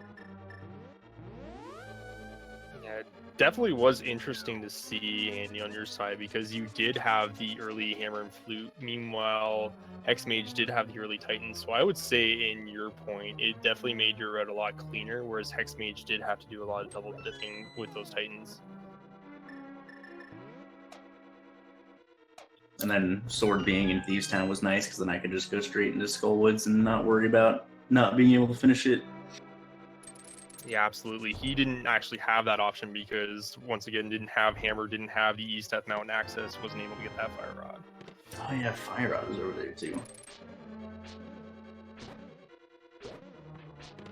And then Turtle Rock Medallion being on Darkwold Death Mountain per usual. That was actually pretty funny. I don't know if Ether hadn't have been there, I don't know what I would have done next. I probably would have done Ice Palace just because of the green pendant. Maybe, maybe Pyramid and Catfish or something like that. That's what we were trying to figure out. What you guys would do if you would go down to Ice, or if you would maybe start thinking pedestal for if Boots hadn't have been in, or if Hookshot hadn't have been in Turtle Rock, you'd maybe start thinking pedestal and where you guys would go. But it all worked out for you in the end. We were sure once you found that Hookshot that you'd be heading straight over to Mire and find your Boots there.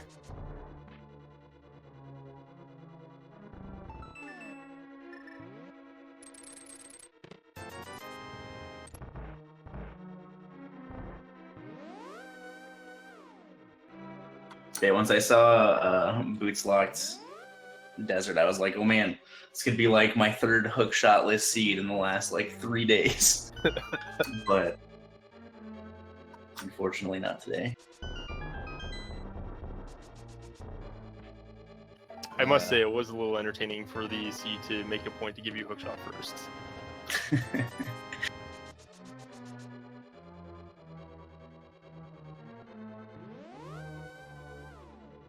All right, so Andy, to that point, you move on to 3-0. How's it feel?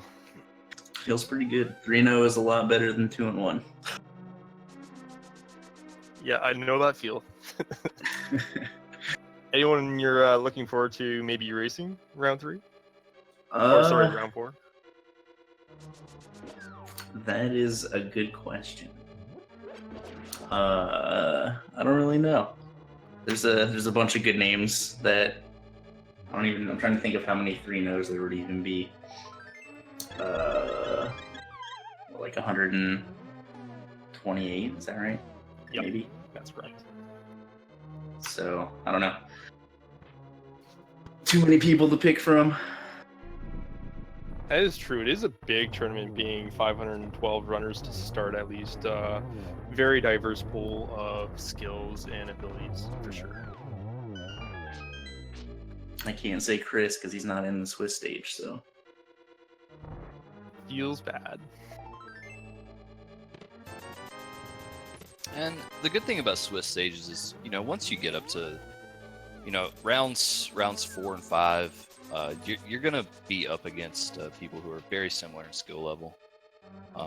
So it makes for some really fun races.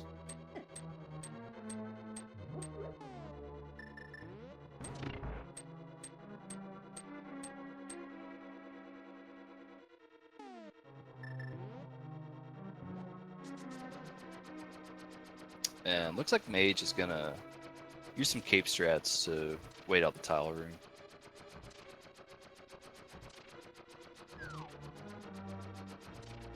Also, that was the first time right side big key had paid off in God knows how long. For me, at least. Yeah, it does tend to generate for me a lot on the left side, and anytime I do see those keys, I tend to go left as well. The only time I 100% go right is if I get 2 small keys, because I'm like, this is a sign. Both of these chests for keys, it wants me to go right side. But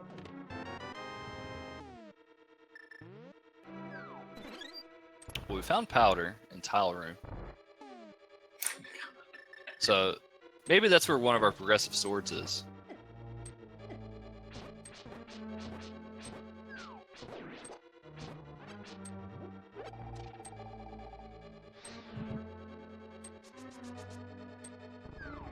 is Hexmage rolling in Master Sword as well?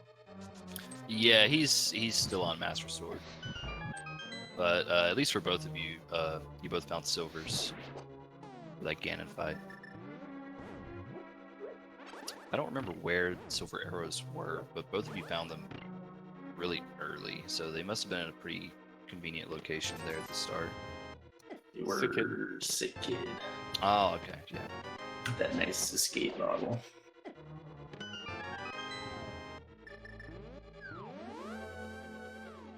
Alright, Mage got his big key, he's going to be heading upstairs.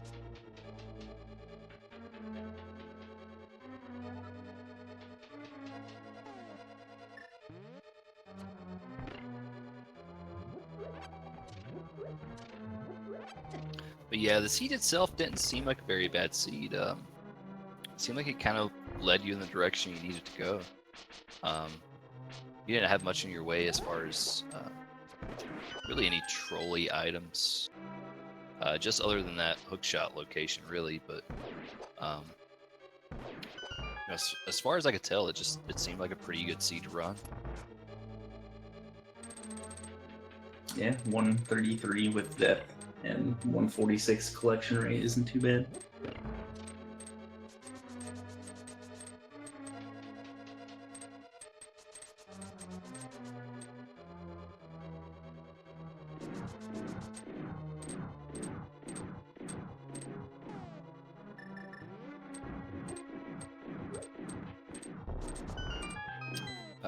Mage is going to go into the ferry room here on the Cannonball Bridge.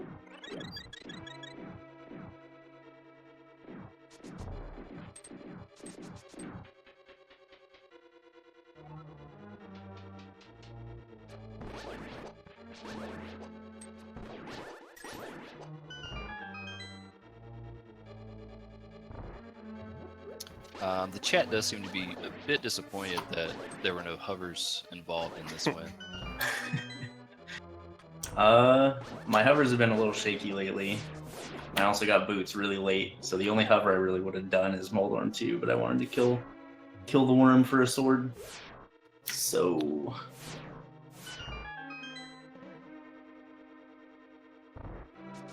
Yeah, we mentioned that, you know, you were probably looking for that tempered sword because, you know, even if you're confident in Master Sword Ganon abilities, it's still not any fun at all to do Master Sword Ganon. Yeah, it tempered doesn't. also saves like 1,000,000 years. Yep. I was gonna say it does save a lot of time. It's probably closer to like a minute and some change, maybe.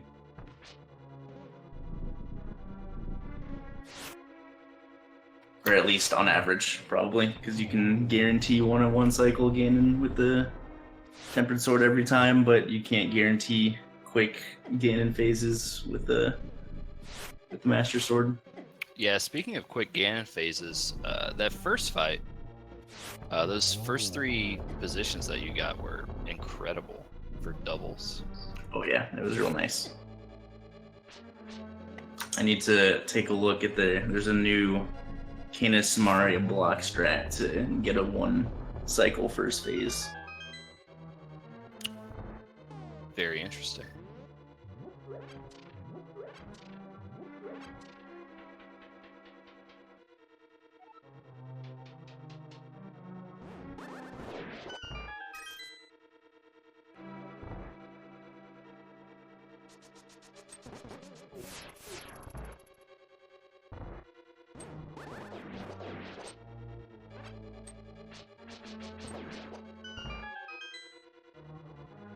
So doing some Wizrobe rooms now. Again, probably 2 of my favorite rooms in the entire game, so I'm glad I get to see them twice.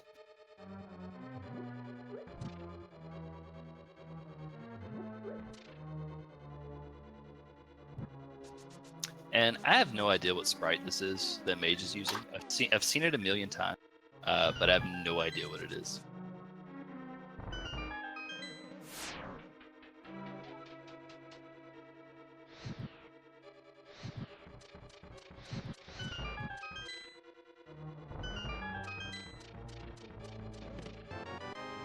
Looks like a penguin. See, I kind of thought it was an owl. Let's take a look at the website.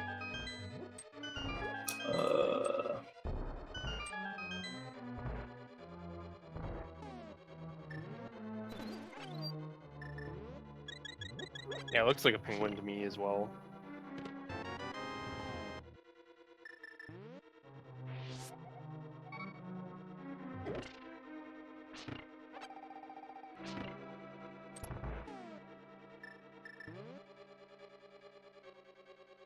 Alright, Hexmage entering in his Moldorm 2 fight. Was thinking about switching to Hammer there, but he's just gonna go for Master Sword spins.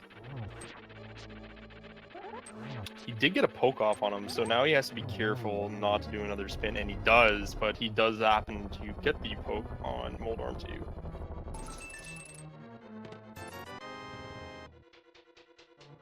And he is also definitely looking for that sword. And not gonna find it up here.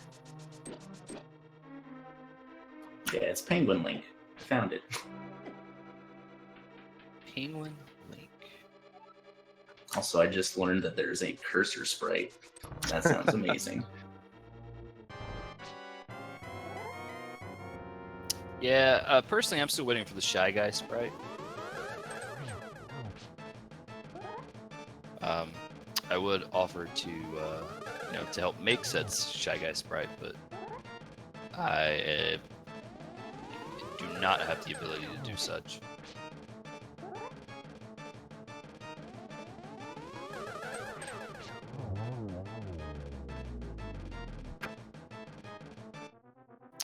But Hexmage finished up his Aga 2 fight. So he's going to be dropping down into his Ganon fight at about 1 hour 51 minutes.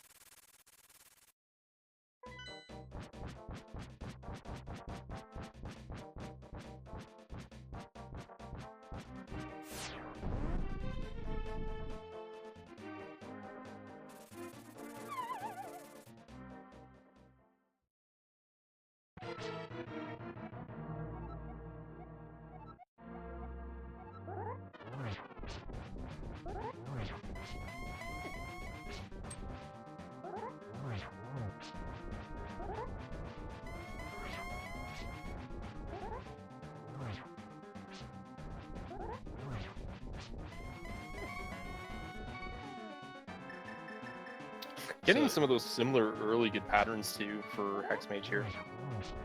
Yeah, he's getting some of those patterns. He's not quite utilizing them as well as Andy did, but it still helps a lot to get some of those doubles up.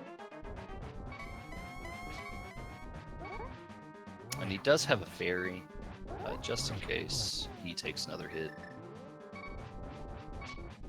Yeah, he's gonna go to Cape Strats here now. Especially with a free double spin section like this, it is gonna speed it up quite a lot.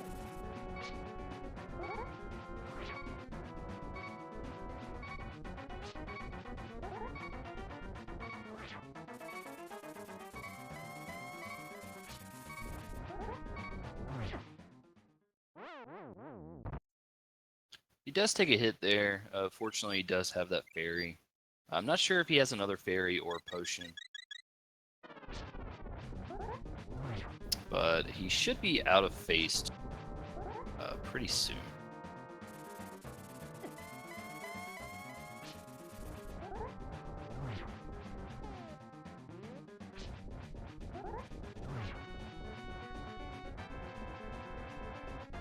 But he does need to be very careful.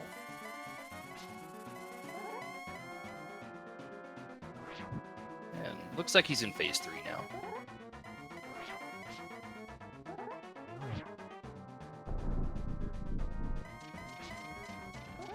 He also does have blue mail, so he can take a couple hits from the fire bats here.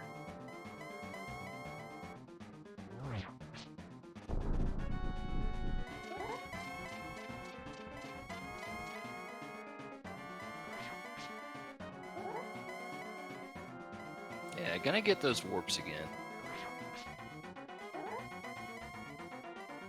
Dude, those Ganon warps were ridiculous.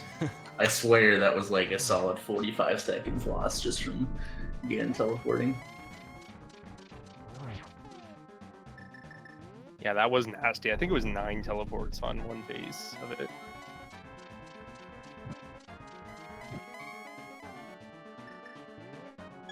And he missed his torch glitch.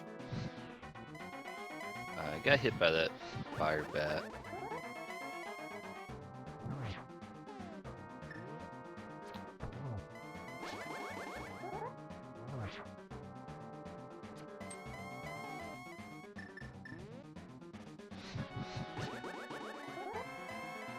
He's only able to get 1 silver arrow.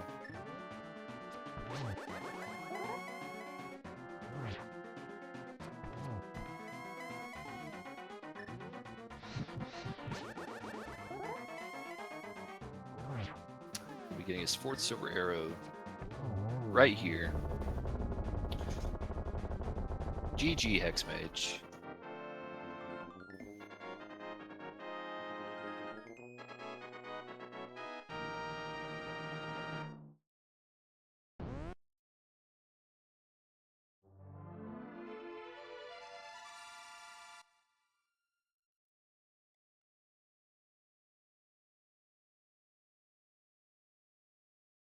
So we'll see if Hexmage wants to stop in and give us his thoughts on the seed.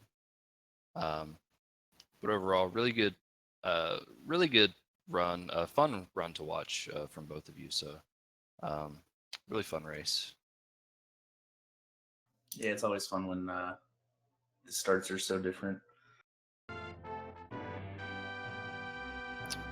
it looks like a Hexmage is going to be coming in here very shortly. Greetings. Hexmage, GG, sir. GG. How do you feel after that one? I was hoping to be in GT by the time Andy finished. Sadly, I didn't make that. Also, I've never run a seed in that order before. Yeah, it was pretty interesting to watch both of you route this because both of you routed completely different. Well, from I the very wanted beginning.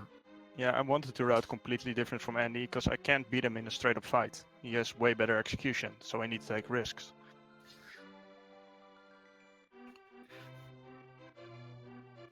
Well, it was a very fun race to watch. Both of you going off in all different directions.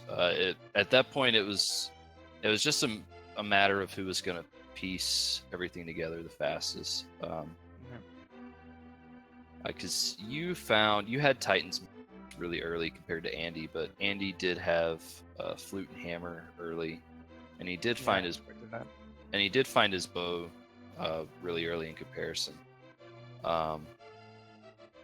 So it was just kind of interesting to see, how you two were going to continue routing when everything was so different. It was really entertaining. Definitely thanks for that great race, both of you. No problem. Oh well, guess I'll have to win the next 3. Well, you're 2-1 now, correct? Yeah. You need Okay. at least 5 wins to go to the playoffs. Well, good luck to both of you in your upcoming rounds.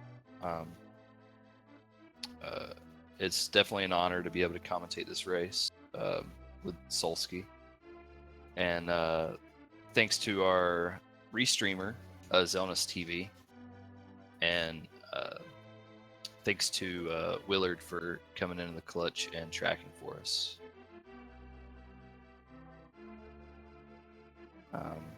Do either of you have anything else you'd like to say before we send? Not really. I just want to watch back this race and see how close it was at certain points.